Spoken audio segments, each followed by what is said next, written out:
de defensa del dret. A hores d'ara creiem que ja ningú pot negar que tenim un problema d'escassetat, i sí, és veritat, però almenys, però paradoxalment seguim gastant més.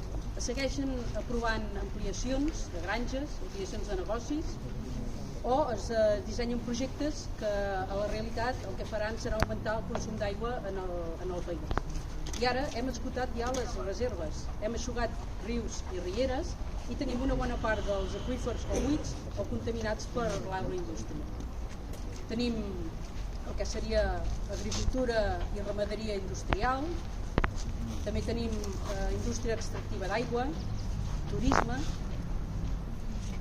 urbanisme sense mesura.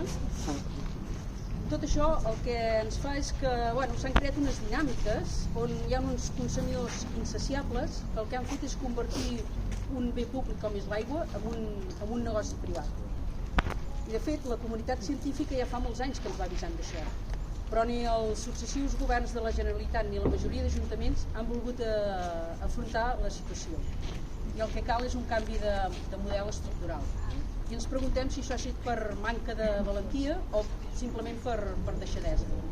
I la situació que tenim ara és el resultat d'una mala gestió de l'aigua que s'ha basat en satisfer tota la demanda dels grans poders econòmics sense mesura i cap mena de planificació. I això ens porta a que estem basats en importar turisme i exportar aigua en forma de fruita, de porcs, de farratge, de begudes embotellades.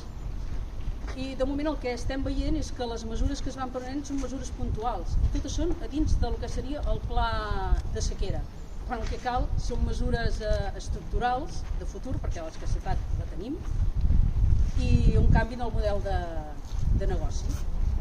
I clar, sembla que ho estiguem fiant tot a el que seria la dessalació de l'aigua, a la regeneració, i això ens pot crear una falsa sensació de disponibilitat i amagar la verdadera necessitat que és anar reduint progressivament el consum d'aigua, començant pels grans consumidors, perquè no ens hem d'enganyar. Els grans consumidors tenen una set infinita, però l'aigua és finita. I el que ens sembla de sentit comú és que abans que engegar infraestructures que són molt costoses i que tenen un consum energètic molt alt, el que hem de fer és racionalitzar la demanda d'aigua. I el que hem de fer és recuperar tots aquests aqüífers que tenim contaminats.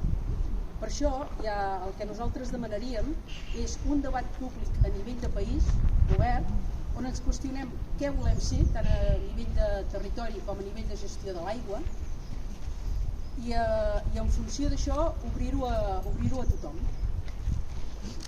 Llavors, nosaltres el que creiem que no pot ser és que el que mani sigui un PIB que només té en compte els interessos econòmics d'unes poques persones, però no tingui en compte tot el cost social i ambiental que suposa aquest model que ara tenim.